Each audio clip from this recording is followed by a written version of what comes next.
오늘도 하나님의 평강이 여러분과 가정에 함께하기를 주 이름으로 축원합니다. 성경은 하나님이 모든 만물을 만드셨고 또 창조주가 되신다고 말씀하고 있습니다.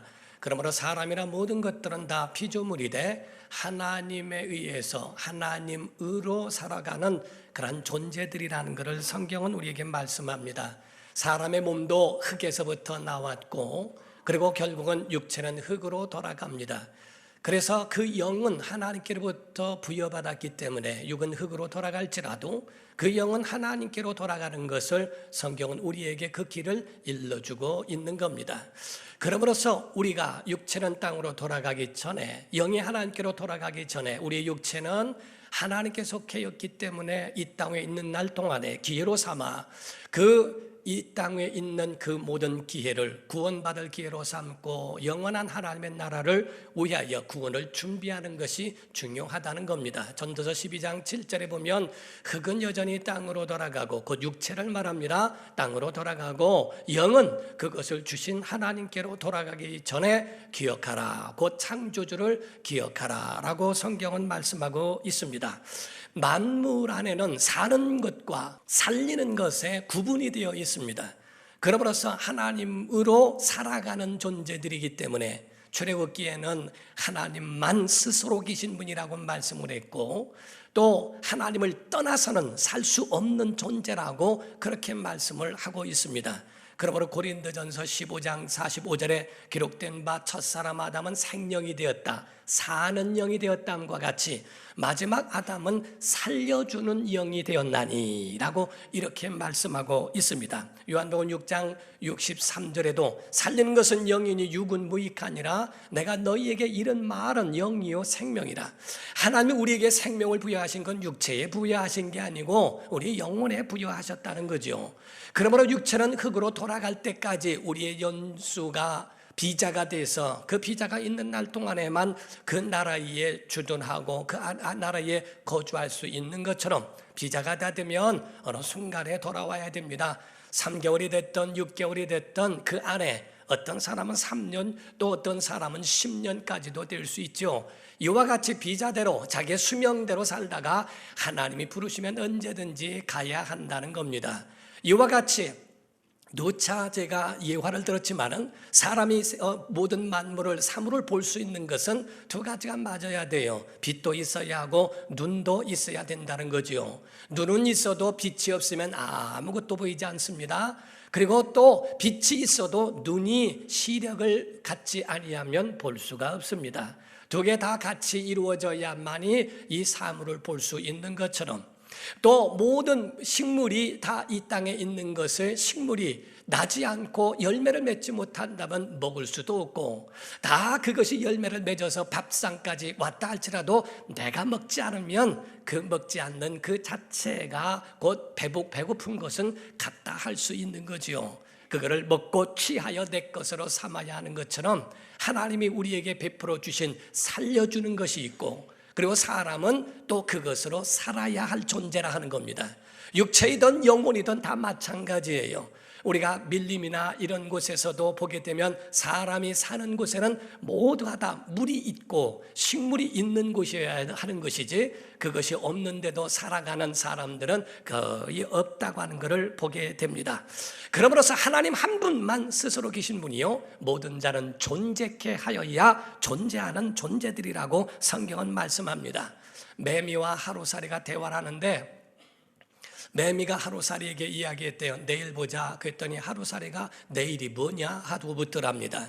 하루살이는 하루밖에 모릅니다. 어떻게 인간의 연수로 하나님을 헤아릴 수 있을까? 하루살이가 사람의 연수로 헤아릴 수 없는 것처럼 바로 또한 사람조차도 하나님을 헤아려 알 수 없다고 하는 것을 말하고 있죠. 그러므로 성경이 우리에게 말씀하고 있는 복은 창조주, 구세주, 심판주가 되시는 하나님을 알고 믿고 사랑하고 그 말씀에 순종할 때 하나님이 우리에게 복을 부여하시는 줄로 믿습니다. 그러므로 하나님은 사람이 있어야 존재하는 것이 아닙니다. 하나님의 존재는 마치 목석을 두고 이는 어떤 신 사람이 이름을 짓고 그 이름을 말하고 사람이 종교를 만들어내는 그런 따위가 아닙니다.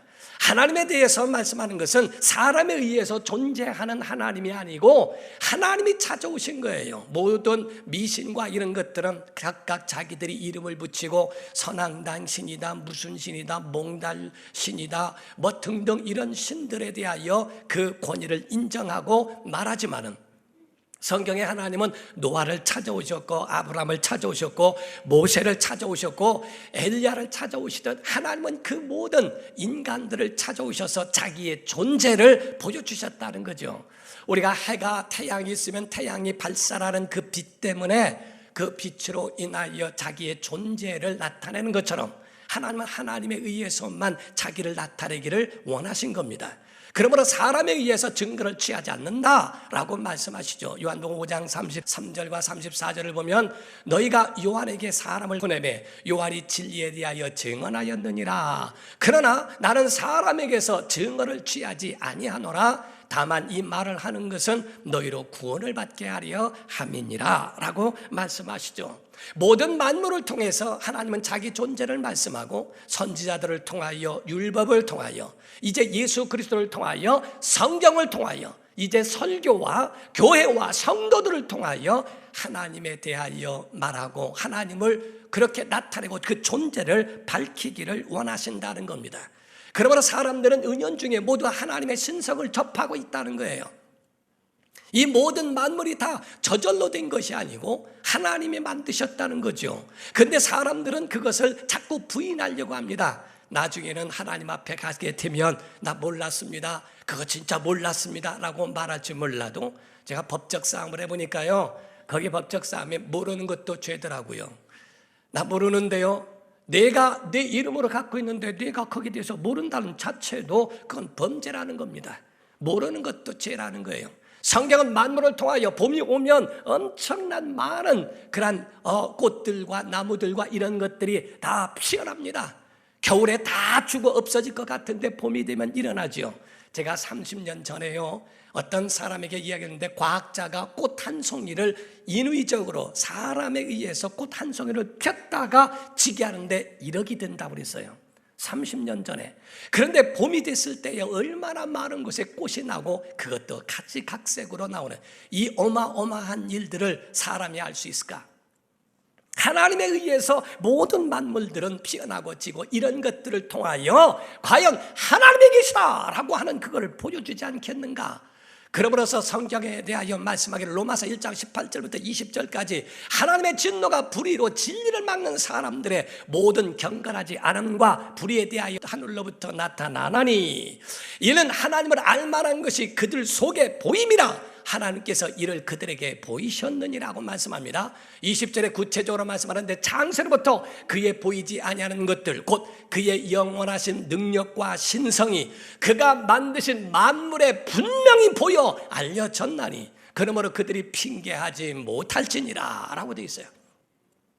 하나님 앞에 갔을 때 나는 하나님을 몰랐습니다. 그럴 것 같으면 하나님이 직접 보여주시지 왜 이렇습니까? 하나님에 대하여 핑계할 수 없다.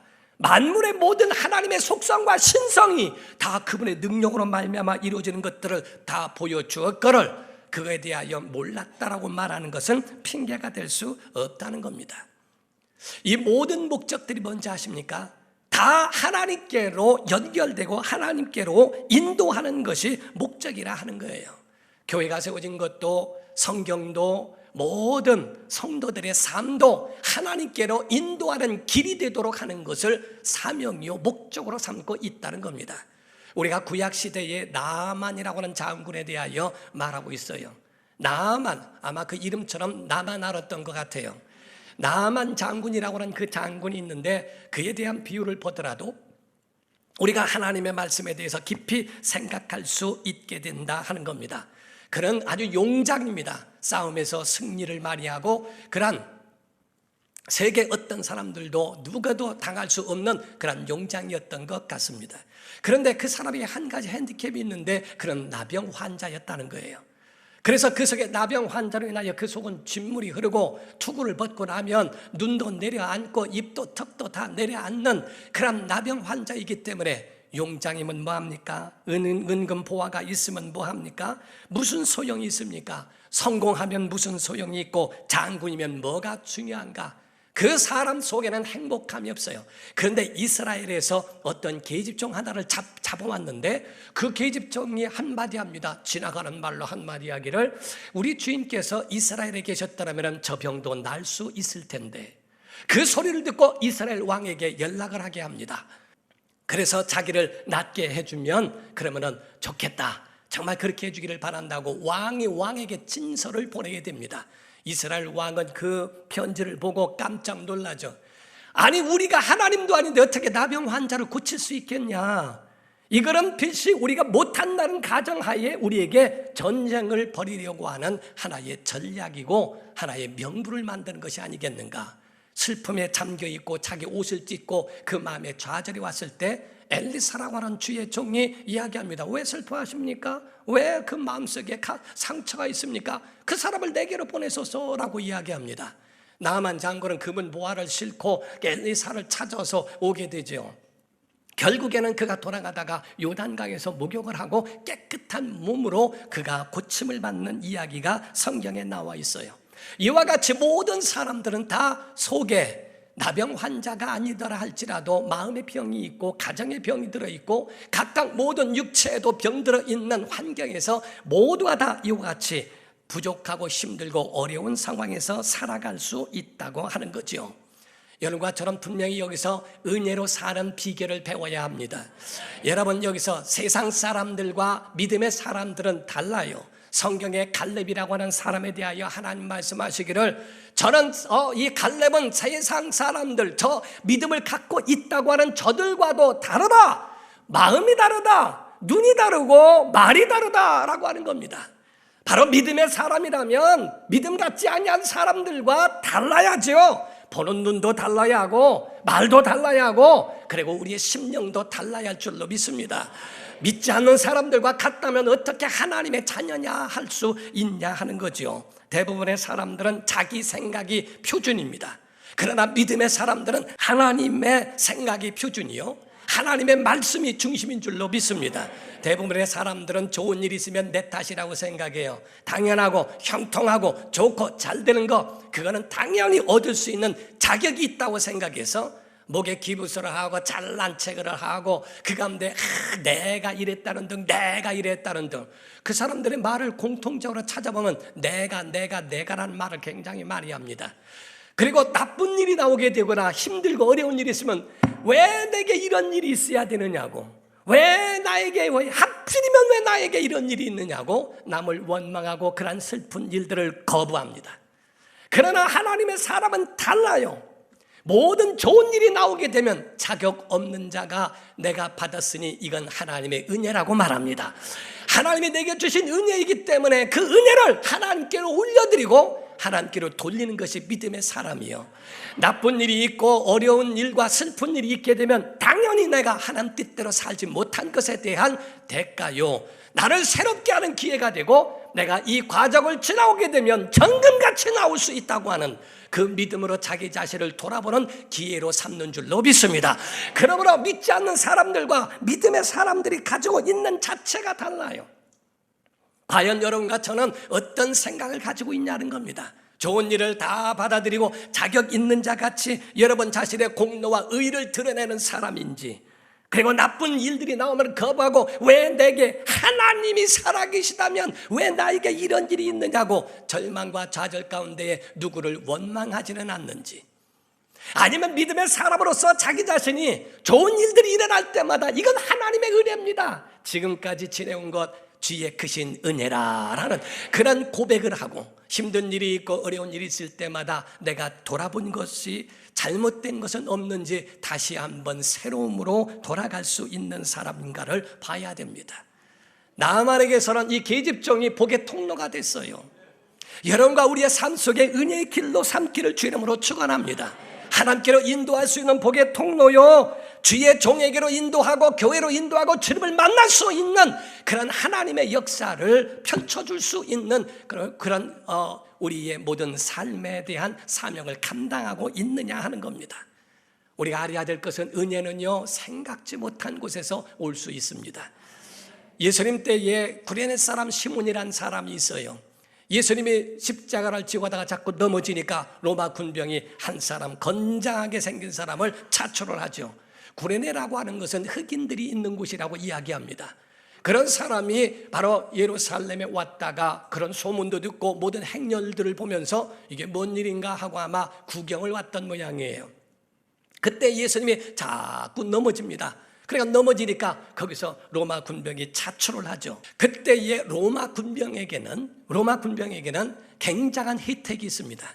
군정 정치와도 같기 때문에 그들에게 혜택이 있는데, 지나가는 여인을 붙잡아서 자기 소유로 삼을 수도 있고요.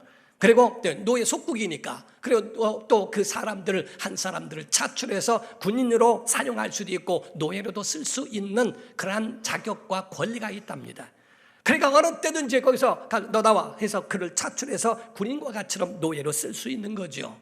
그때 구레네 사람 시몬이 십자가를 져야 됩니다. 아마 성경에 보니까 억지로 졌다고 얘기하고 있는데, 억지로 지면서 얼마나 많은 생각을 했을까?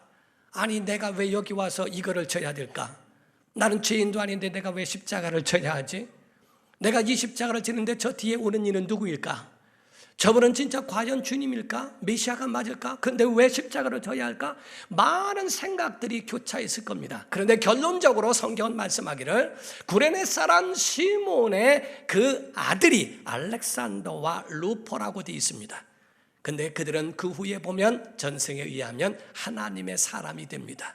그 계기가 바로 통로가 되어 그 가정에 복음이 들어가고 하나님의 가정으로서 변화됐다 하는 거죠. 마가복음 15장 21절을 보게 되면 마침 알렉산더와 루포의 아버지인 구레네 사람 시몬이 시골로부터 와서 지나가는데 그들이 그를 억지로 가게 하여 예수의 십자가를 지웠다고 되어 있습니다.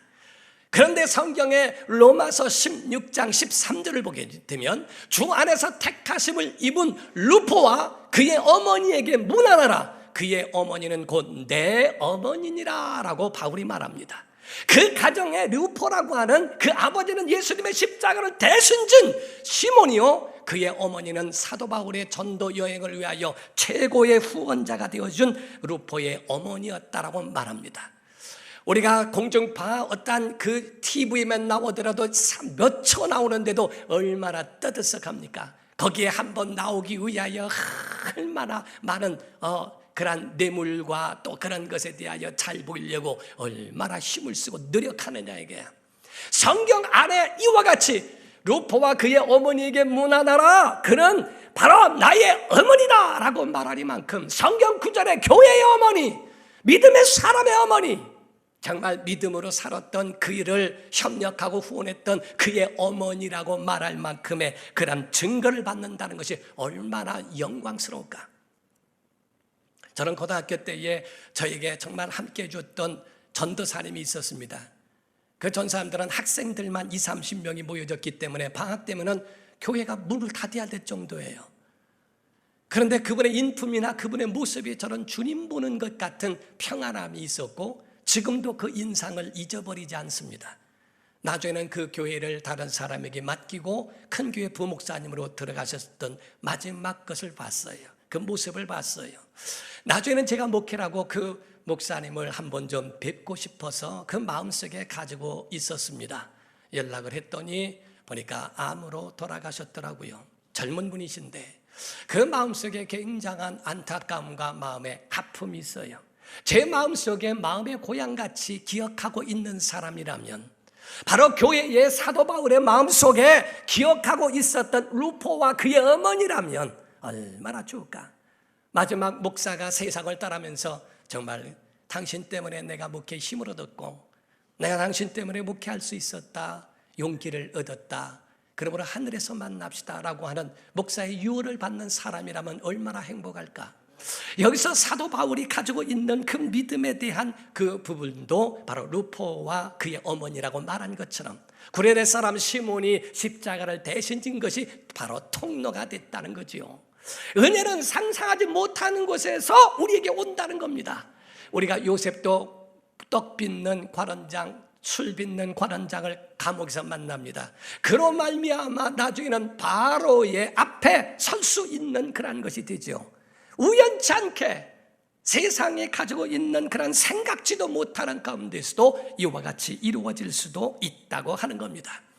여러분, 세상에서는 미스테리라고 하는, 그러나 교회 안에서는 기적이라고 하는, 미래클이라고 하는 것이 다른 것처럼 기적은 있습니다.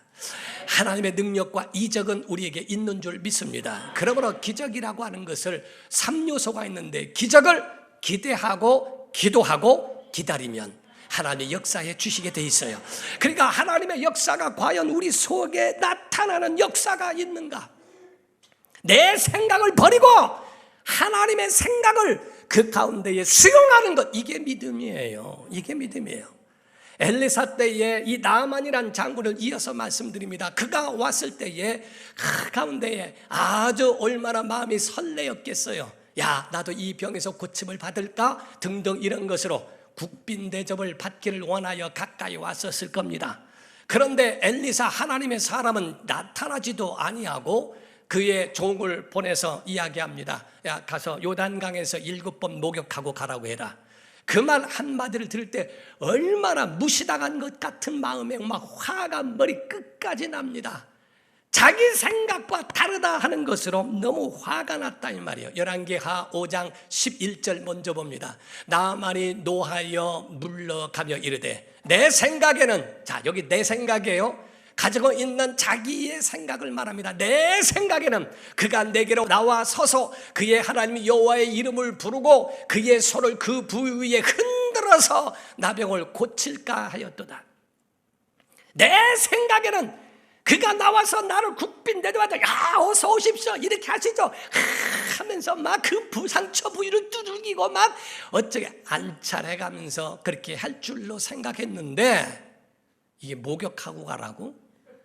10절에 보니까 그 전절입니다. 엘리사가 사자를 그에게 보내 이르되, 너는 가서 요단강에 몸을 7번 씻어라. 내 살이 회복되어 깨끗하리라 하는지라. 이게 목욕하라고? 아니, 우리나라에는 강이 없어서 여기서 목욕하고 가냐? 목욕하면 된다고? 오늘날 기도하면 된다고? 아니, 지금 이런 현실에 맞지 않게 기도하면 된다고?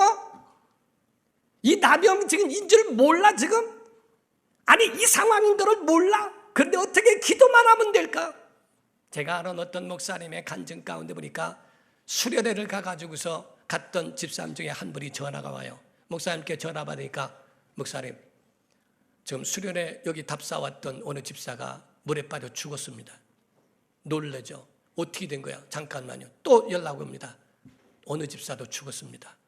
하루에 6명이 죽습니다.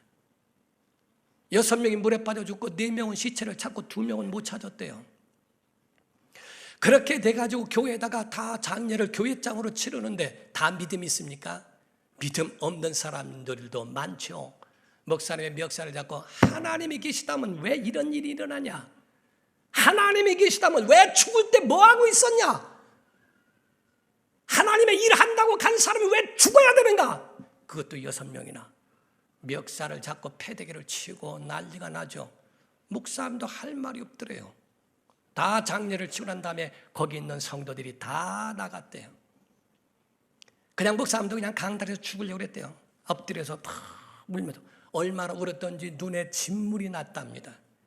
그렇게 울고 아주 굶어 죽으려고 금식 아주 금식을 해가면서 그냥 죽으려고 했대요. 근데 그때 청년 하나가 이렇게 들어서 청년은 안 나갔나 하고 했더니 기타 가지러 왔다고. 기타 가지고 가면서 문을 탁 열기 전에 뒤돌아서면서 기도만 하면 다인가 하고 나가더래요. 아니, 지금 내가 이 지경인데 기도만 하면 된다고? 기도하라고? 기도 못하면 그래 기도해 줄게. 기도가 인사가 돼버렸고 기도를 능력으로 삼지 않고 있다는 거죠. 여기서 지금 목욕하라고 하는 것을 그들은 비웃고 거기서 웃긴다고 생각할 수 있다는 겁니다. 기도의 능력이 얼마나 큰지를 모르고 있다는 거예요. 성경이 우리에게 말씀하고 있을 때요, 그 근원, 그 능력의 그 근원이 어디인가를 알아야 된다는 겁니다. 가나의 혼인잔치에서 지금 연회장이 먹은 거는 술을 먹었지만은 물이 포도주가 된 것은 몰라요. 오병이의 이적 가운데서도 5,000명이 보리떡 5개와 물고기 2마리, 여기서는 주님의 능력으로 이루어진 걸 알지만 저 뒷사람은 원래부터 있었던 걸로 알 겁니다. 가나의 혼인잔치집에서도 말씀을 하기를, 그 요한복음 2장 9절에서 10절을 보면요, 연회장은 물로 된 포도주를 맛보고도 어디서 나는지 알지 못하되 물동은 하인들은 알더라. 연회장이 신랑을 불러 말하되 사람마다 먼저 좋은 포도주를 내고 취한 후에 낮은 것을 내거를 그대는 지금까지 좋은 포도주를 두었도다 하니라. 그는 포도주를 먹은 거예요. 이게 물이 포도주가 된 걸 몰라요. 그래서 야, 포도주다 이렇게 먹은 겁니다. 그러나 9절에 다시 한번 보면요, 연회장은 물로 된 포도주를 맛보고도 어디서 났는지 모르지만은 물떠온 하인들은 알더라. 믿음 있는 사람은 알아야 한다는 거예요. 하나님의 사람은 알아야 된다 이 말이에요. 그 출자가 하나님의 역사라는 거를. 기도만 하면 다 된다고? 웃기고 있네. 목욕만 하면 된다고? 라고 생각하는 것에 대하여 그 생각 자체가 믿음의 사람과 다른 이유가 바로 거기 있습니다. 교회가 예배만 하면 된다고? 기도만 하면 된다고? 똑똑한 사람이 있어야 되고 머리 좋은 사람이 있어야 교회가 굴러가는 줄 생각해요. 성경은 말씀합니다. 바로 하나님의 은혜로 이루어진 것에 대해서. 나아만은 요단강이기 때문에 나음을 입은 것도 아니고 깨끗한 물이나 나음을 입은 게 아닙니다. 순종했기 때문에 나음을 입은 거예요.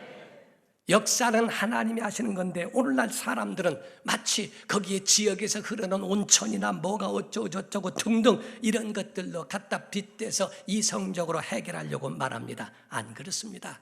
사람은 통로일 뿐이고 해결은 하나님이신 줄 믿습니다. 그 하나님이 역사하시는 것이라 이 말이야. 사람들은 다른 능력을 구할 필요가 없어요. 하나님이 도와주셔야 되는 겁니다. 어떤 후배 목사님은 얼마나 목회할 때 너무너무 힘든 모양이에요. 그러니까 내가 이 목회 안 하면 내가 뭐 먹고 살 수 없는 줄 아는가? 근데 저는 여기 떠나면 갈 데가 없어요. 그러니까 절대 나를 보내려고 생각하지 마시오. 정말 오직 하나님 의로만 사는 것, 은혜로 사는 것에 대한 그 비결을 알아야 된다 이 말이에요. 은혜로 사는 사람들은 어떤 사람이냐? 신앙을 오늘 말씀을 드립니다. 신앙은 힘들고 어려운 일이 있어도 예수님과 연결시켜야 됩니다. 하나님 앞에 구하세요. 하나님이 들어주실 수 있어요. 기쁜 일이 있고 좋은 일이 있어도 하나님과 연결되어 그분의 은혜를 고백해야 됩니다. 그분 앞에 영광을 돌리고 그분이 우리에게 주신 은혜라고 해야 한다 이 말이에요. 과거 때문에 미래까지 문을 닫지 마십시오. 과거 있었던 모든 것 오늘 우연찮게 여러분, 은혜는 정말 그 어떤 상황, 생각지 않은 그런 가운데서도 우리에게 은혜는 베풀어 주세요. 절대로 절망하거나 좌절할 이유가 없다 하는 겁니다. 오늘 예수께서 말씀할 때 본문 말씀은 다른 거 아닙니다. 본문 말씀에 있어서는 오실 그이가 메시아가 당신입니까? 아니면 다른 분을 기다립니까? 라고 묻는 것이었습니다. 오늘 본문 말씀 7장 19절부터 22절을 보면 요한이 그 제자 중 둘을 불러 주께 보내어 이르되 오실 그이가 당신이오니까 우리가 다른 일을 기다리오리까 하라 하매 그들이 예수께 나와 이르되 침례 요한이 우리를 보내어 당신께 여쭤보라고 하기를 오실 그이가 당신이오니까 우리가 다른 일을 기다리오리까 하더이다 하니 마침 그때 예수께서 질병과 고통과 및 악귀 들린 자를 많이 고치시며 또 많은 맹인을 보게 하신지라. 예수께서 대답하여 이르시되 너희가 가서 보고 들은 것을 요한에게 알리되 맹인이 보며 못 걷는 사람이 걸으며 나병 환자가 깨끗함을 받으며 기먹은 사람이 들으며 죽은 자가 살아나며 가난한 자에게 복음이 전파된다 하라 라고 예수 말씀하시죠. 이 일이 바로 하나님의 일이다. 메시아는 이 일이 이루어질 것이다 라는 말씀을 이루는 것처럼 너희가 본 그대로 이루어지는 것을 보고 그에게 전해라. 여러분, 교회는 사람을 살리고 키우고 고치는 것이 교회인 줄 믿습니다. 정말 교회가 살아나고 교회가 생명을 살리고 고치고 그를 키우고 그 역사를 이루는 것이 바로 교회와 같은 것을 말하고 있는 거예요. 교인들이 고사를 지내고 교인들이 점쟁이를 찾아가고 교인들이 세상 사람들을 찾아가는 것은 그것은 결단코 있을 수 없는 일입니다. 여러분의 힘들고 어려운 가운데서도 은혜로 사는 사람들, 하나님의 주신 그 은혜로 지금 우리가 존재하고 있음을 믿고 힘든 일도 주 앞에 연결시키고 좋은 일도 하나님 앞에 연결시켜 영광 돌리는 삶을 사는 은혜로 사는 성도 되기를 예수 이름으로 축원합니다. 기도하시겠습니다.